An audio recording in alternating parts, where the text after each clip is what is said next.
Agora vamos falar sobre o teorema do valor médio. Teorema do valor médio. Esse teorema diz o seguinte: se f... Deixa eu colocar uma versão um pouco mais estendida, né? Mais geral. Se f é contínua num intervalo fechado AB e derivável no interior desse intervalo, né, excluindo os extremos,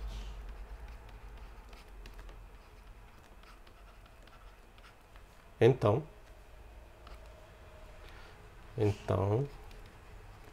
existe um Czinho entre A e B, tal que f de B menos f de A é igual a f' de C vezes B menos A. Então, isso parece algo completamente estranho, né? Mas vamos ver que é bem coerente. Olha só. Então, eu vou desenhar aqui uma função definida no intervalo fechado AB, né? Então, sei lá. Não, deixa eu fazer uma coisa um pouquinho mais... Tá bom. Aí, finalmente. Então, esse aqui seria f de A, né? Esse aqui seria f de B.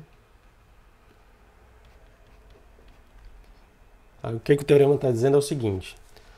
Eu vou pegar esses dois pontos aqui, né, que correspondem aos extremos do intervalo, e vou conectar esses dois pontos por uma reta.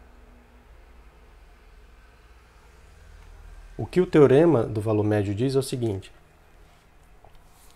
entre este ponto e este ponto, existe um terceiro ponto em que a reta tangente ao gráfico da função nesse ponto é paralela a esta reta que está desenhada aqui.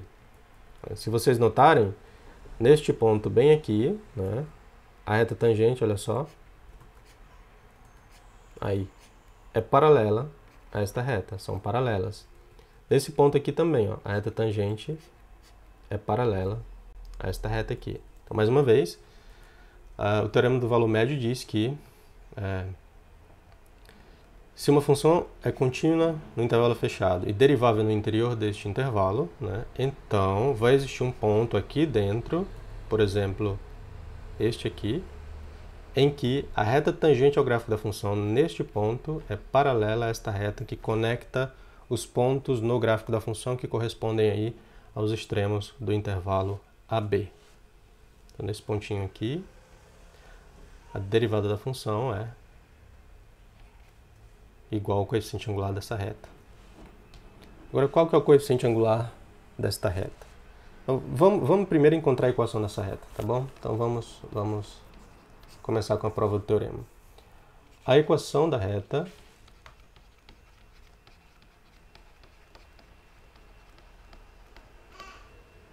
é...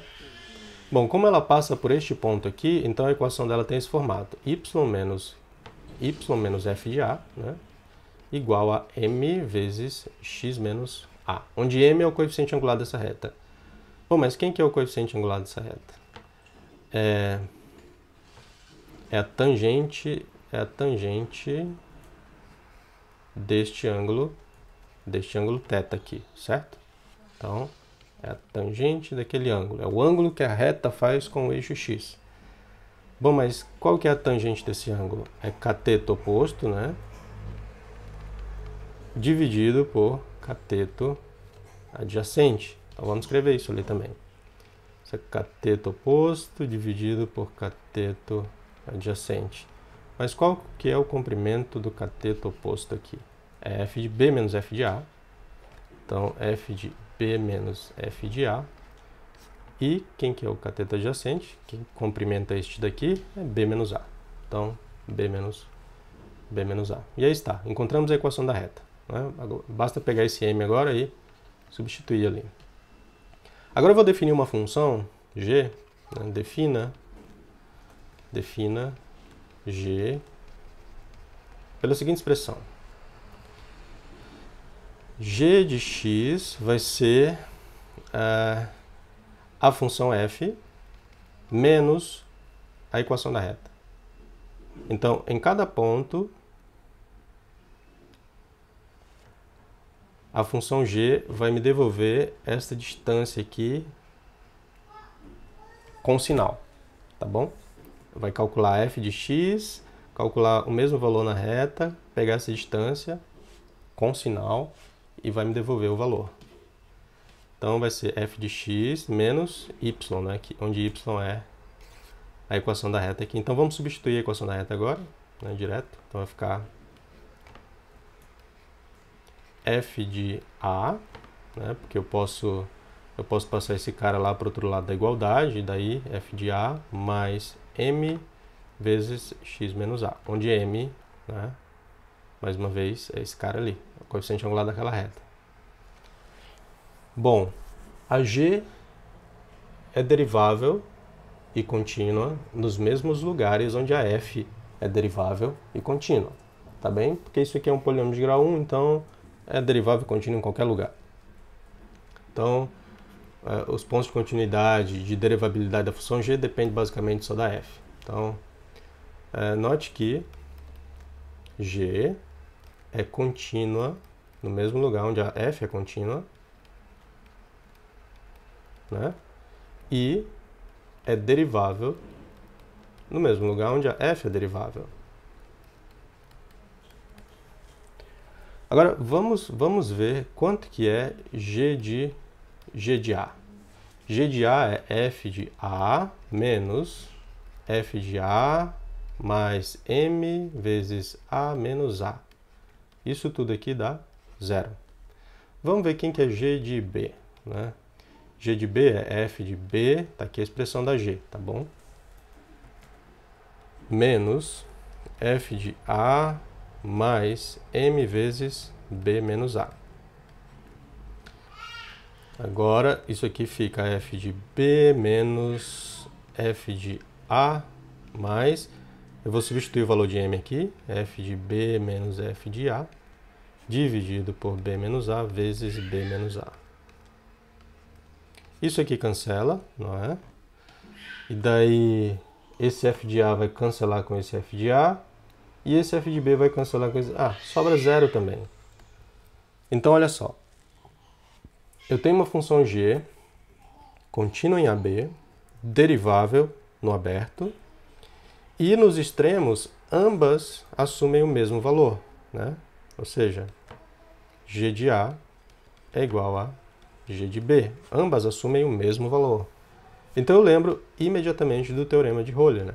Do teorema de Rolle,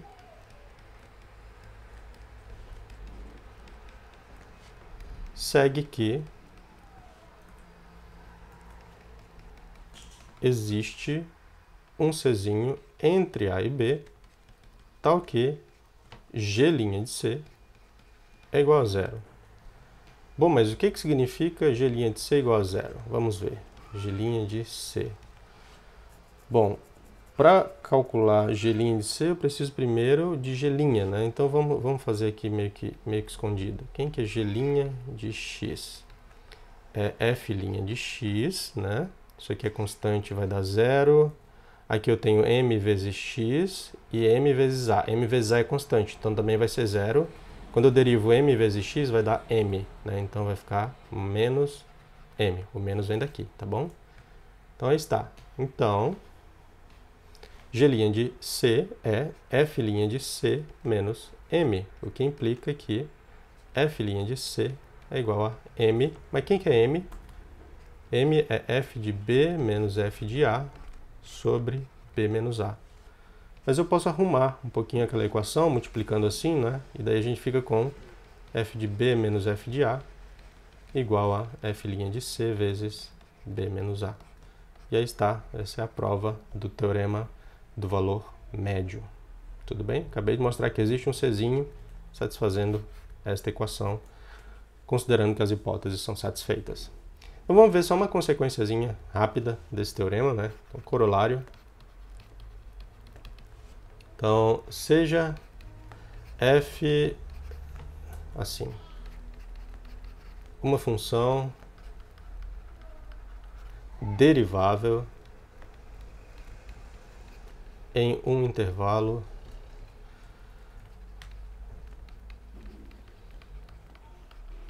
i, tá bom?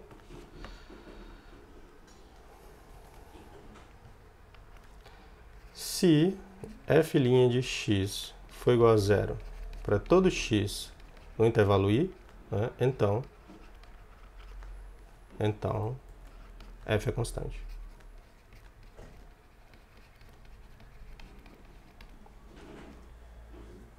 Vamos ver a prova desse teorema? Prova, né?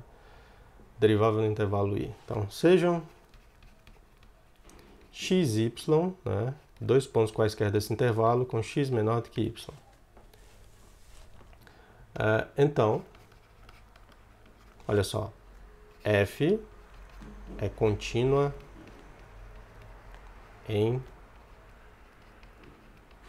nesse intervalo fechado, tá bom? Porque se esses dois pontos estão no intervalo i, então o intervalo fechado xy também está inteiro contido aqui. Como f é derivável nesse intervalo, em particular ela é contínua nesse intervalo, então ela é contínua aqui também. Como ela é derivável em i, então f é derivável em xy.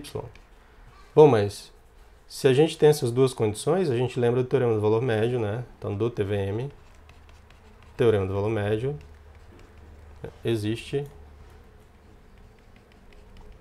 um C entre x e y tal que f de x, né? Não, é o contrário. F de y menos f de x é igual a f' de c vezes y menos x. Bom, mas uma das hipóteses do teorema aqui é que a função tem derivada zero em todo ponto do intervalo. Então, como esse ponto aqui está no intervalo, então, né, essa derivada é zero, e daí tudo isso é zero. O que implica que f de x é igual a f de y, né? Joga um dos dois lá para o outro lado e você obtém f de x igual a f de y. Agora, x e y foram tomados de maneira arbitrária aqui. Então, toda vez que eu pego dois valores no intervalo i, né, a imagem desses dois valores pela função f é o mesmo número, sempre. Então, isso implica que f é constante.